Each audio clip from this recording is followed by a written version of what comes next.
Welcome back, and we'll get right into the conversation. I'd like to introduce my panel. James Mwangi, Dr. James Mwangi, CEO at Equity Bank Group.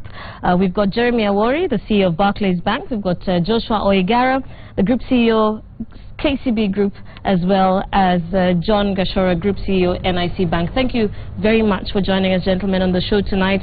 Of course, Kenyans are quite an angry and anxious lot.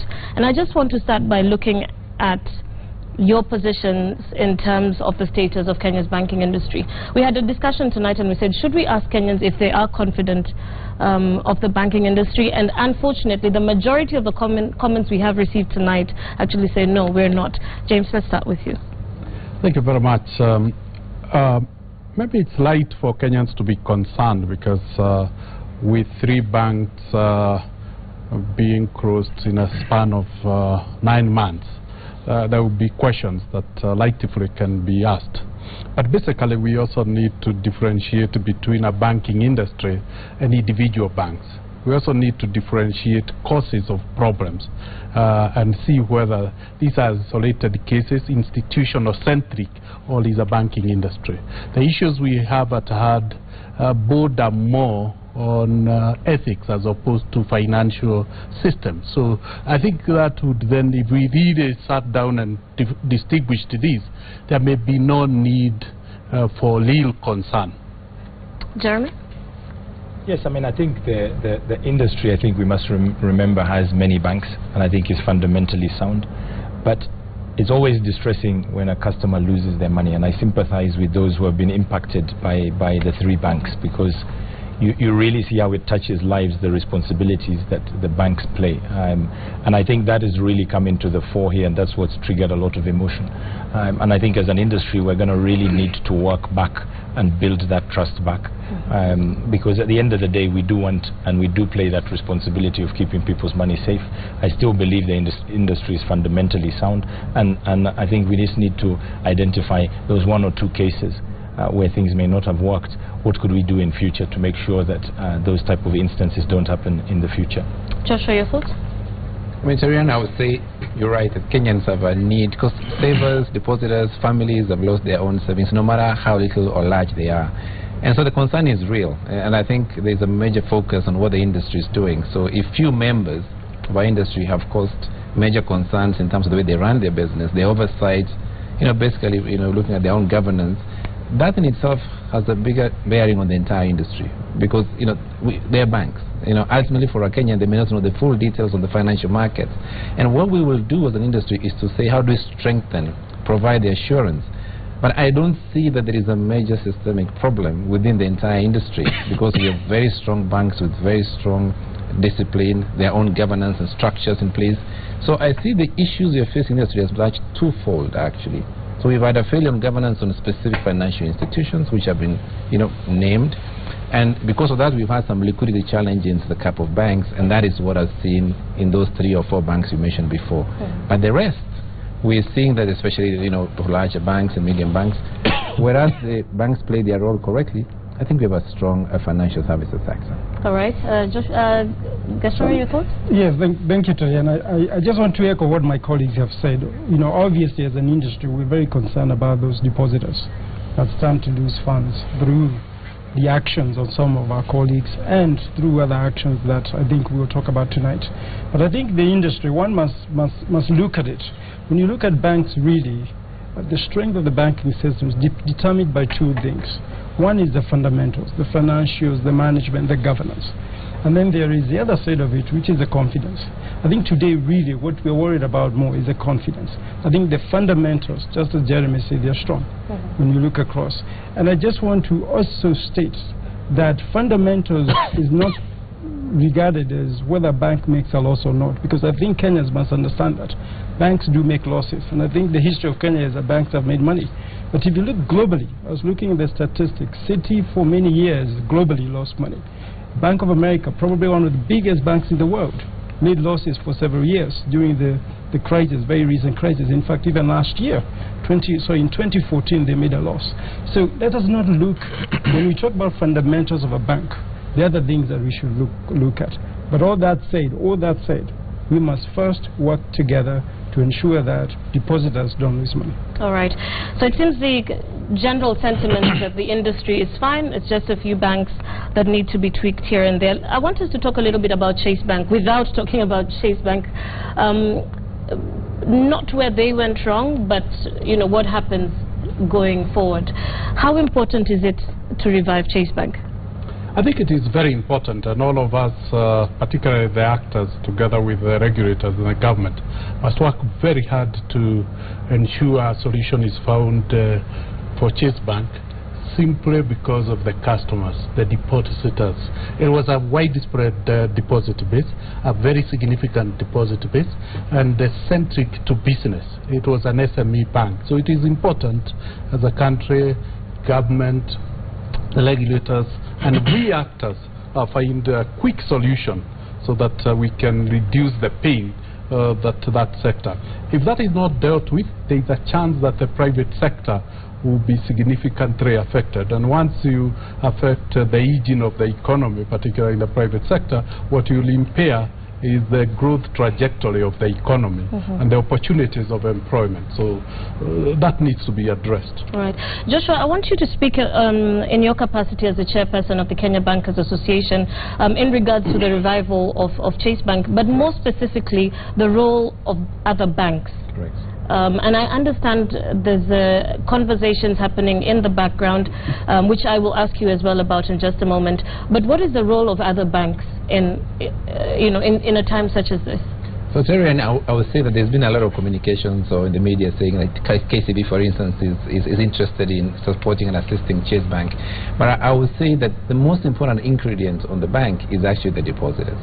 Ultimately, every single person, a mama mboga, a small businessman, a young person, a young chama, they have their funds that they have saved in that organization. So I met a lady who said, we've been saving 200,000 shillings for the last 4 years, and that's our saving for our business, and we can access it.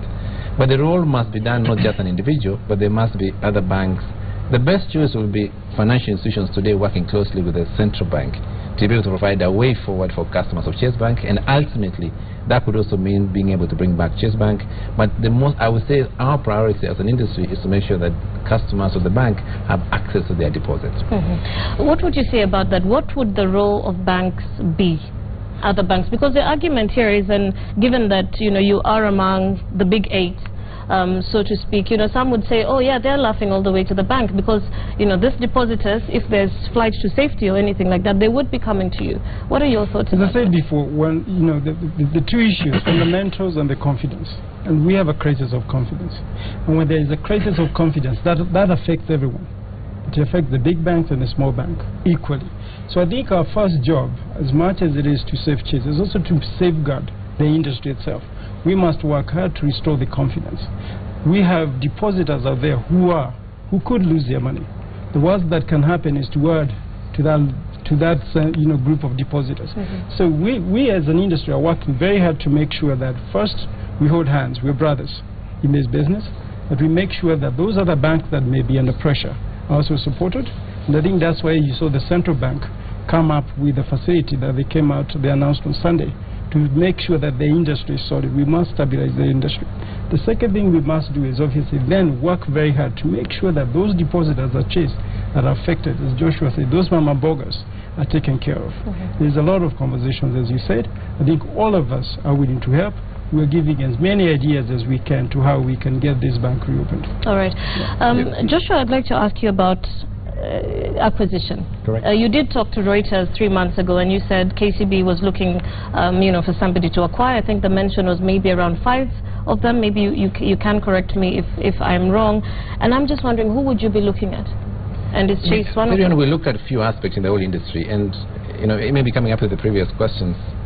Is one of the issues that we must deal with in the industry is the issue about ethics and governance and oversight. I mean, banks are custodians of people's savings, customer savings. And where that is broken, then ultimately there's a complete failure in the whole process. And that's what we're struggling with today in the whole sector. But we have 43 banks. Now we've got 42 banks. We have 42 million Kenyans. So what I call the banking per capita is 1 bank for 1 million. It's quite, one of the highest I've seen over in the world today. I am a strong believer that you need fewer banks stronger banks to be able to do much more business, penetrate much more the industry, build a capital space which is stronger. That also reduces the cost of service, which goes to deal with the issues of interest rate, for instance. Addresses the cost of service, total cost of credit. So that is going to happen. You know, you see that the last year the minister came up and says, do we want to increase the capital? As one solution that he had for the banks to strengthen themselves. And so John, I see that this year, next year, this process will actually enable that consolidations to take place. All right, and we'll talk about consolidation in just a moment, but I'd want to look at the flip side. The central bank governor just this week said 80% of liquidity is controlled by 8 banks. Of course, there's a case of consolidation, but smaller banks are also complaining that big banks are not lending them and are refusing to lend them, so you're locking them out of that particular space. Yeah, I mean, I don't think that, excuse me, I don't think that there's a case where big banks or the banks who have been here for a longer while are consciously going and trying to lock out smaller banks. I think we need to remember that the banks with large branch networks have invested in these networks over many years and many decades. Yeah, and that has allowed them to be able to acquire large customer bases, which obviously gives them the advantage that they have larger balance sheets which they're able to on lend. I think when you come in as a smaller bank, you have to figure out how are you going to compete in that ecosystem, and that's obviously going to be a challenge. And I think to Joshua's point, as competition intensifies and as margins come down, it's going to be increasingly hard for some of these banks to actually see how they're going to compete, because they're going to look and somebody says, for a smaller bank I might have to get a bit more interest, you know, if I'm going to put my deposit there versus putting it in another bank, and that's normal all over the world. So I think we really need to be working as an industry to really drive those efficiencies.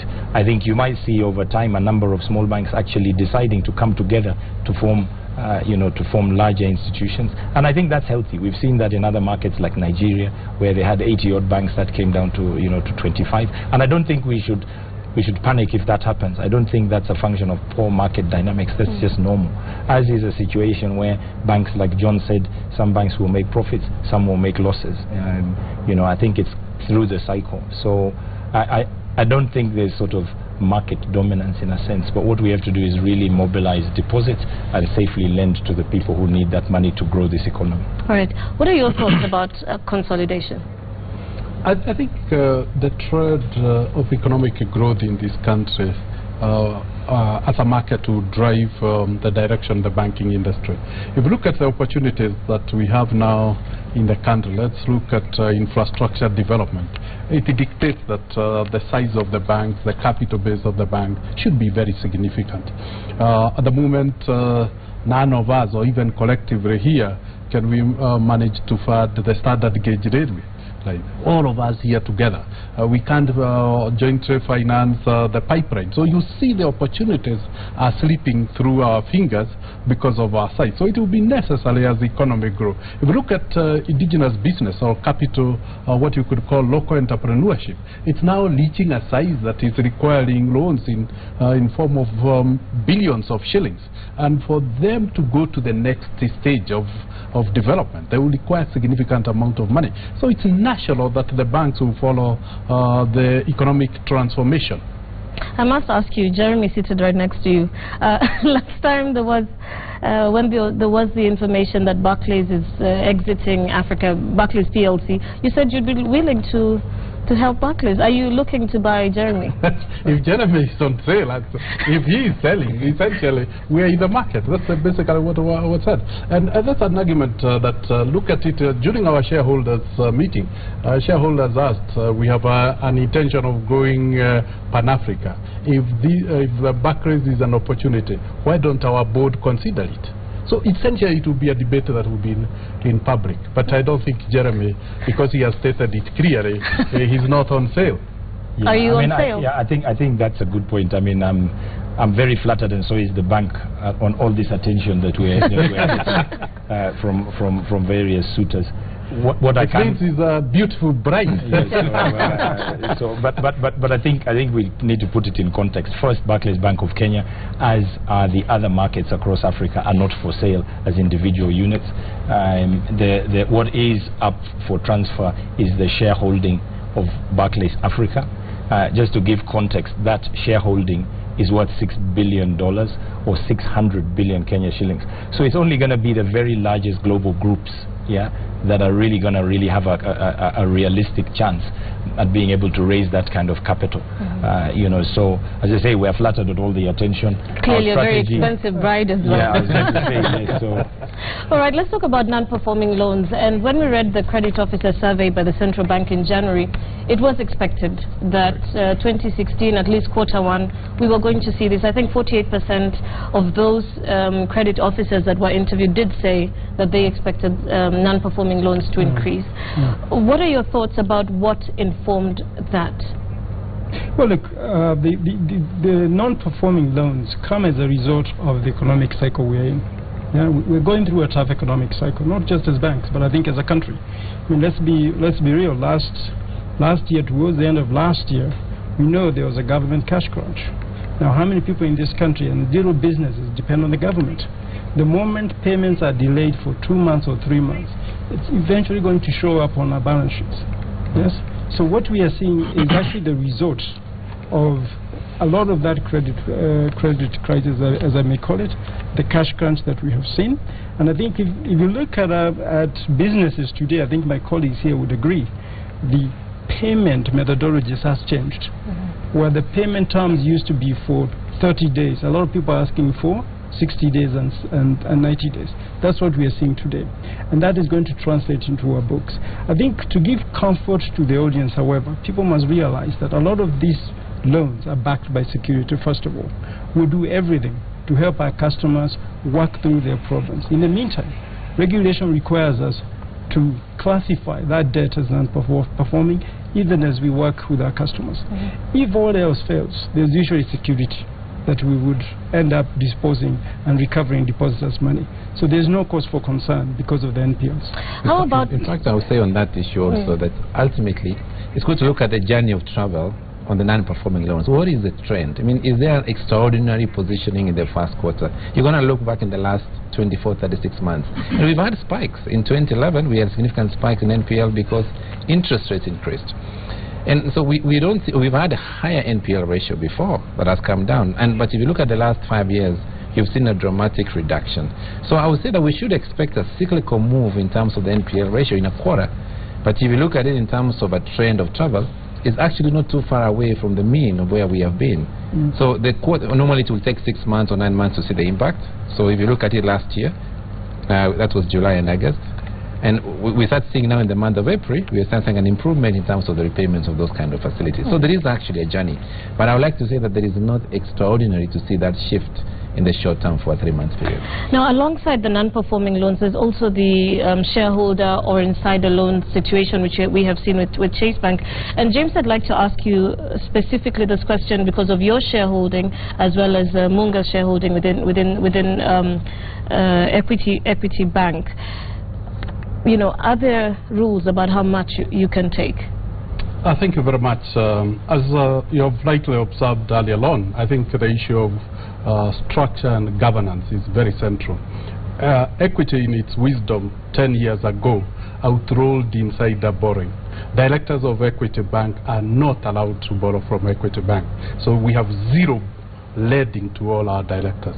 So either as a chairman or as a board member, they can't borrow from Equity. And we have zero outstanding loans for any of our directors. All right. Perhaps your thoughts on the same insider lending, borrowing from shareholders, or just the influence of shareholders and how lending is concerned, and specifically the question of the quality of the loan book other than the quantity of the loan.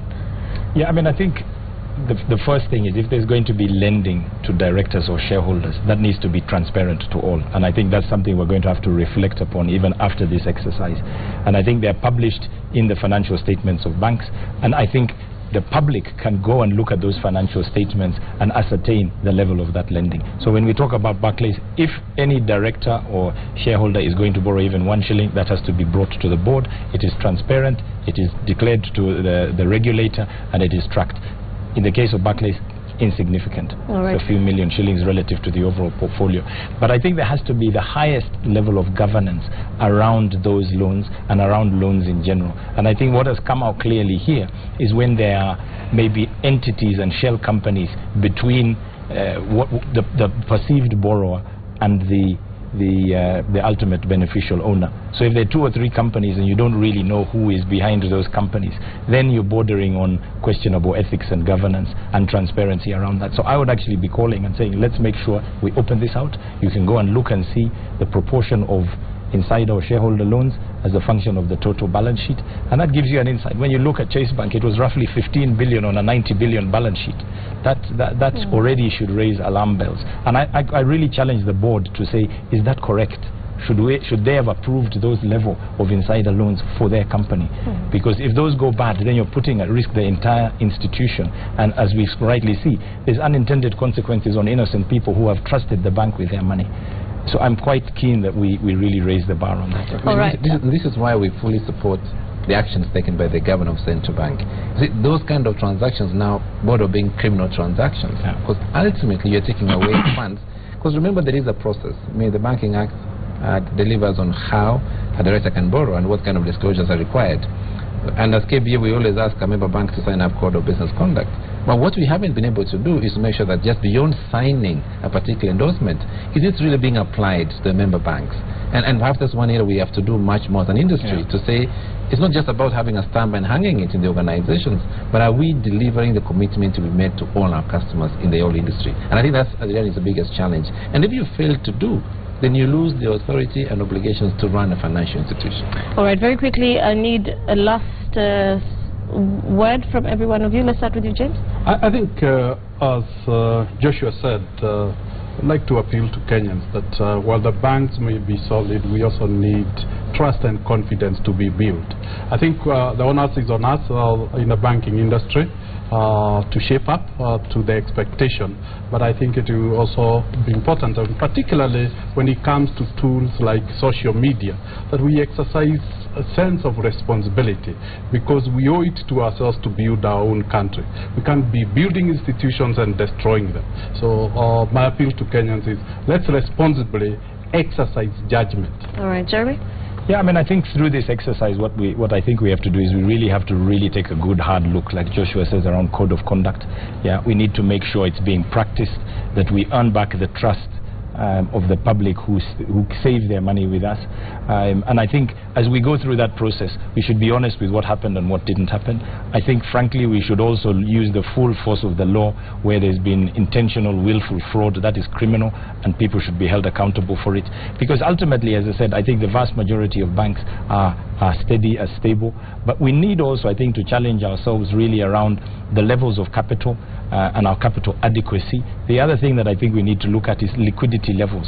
If you face a challenge, are you able to sustain pressure on your deposits? And I think stress testing is going to be something we need to do. And then finally, I think what we have to look at is how banks lend money to each other.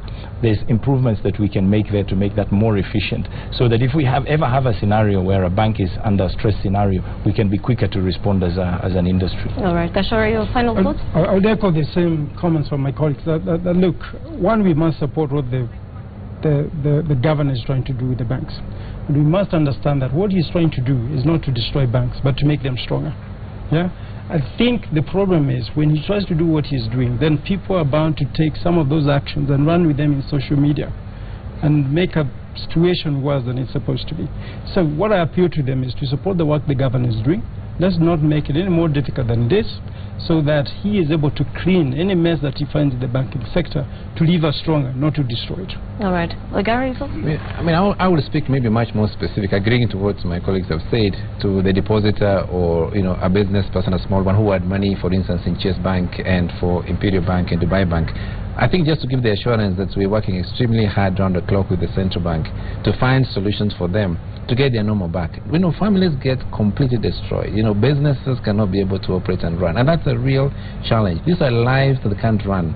And my appeal, so I fully understand the emotions and the concern that customers have, and I want to assure them that we're working extremely hard around the clock to find them access their funds to be able to carry their own business as they did. And that, for me, is the commitment we want to give as an industry in the next weeks and the weeks after we find the solutions I provided. All right, gentlemen, thank you so much for giving us your thoughts tonight. Joshua Oigara, CEO KCB Group, John Gachora, Group CEO NIC Group, Jeremy Awori, Barclays Bank, and Dr. James Mwangi of Equity Bank. We'll be back with more in just a moment, including Smart Farm and Property Insight. Don't go too far.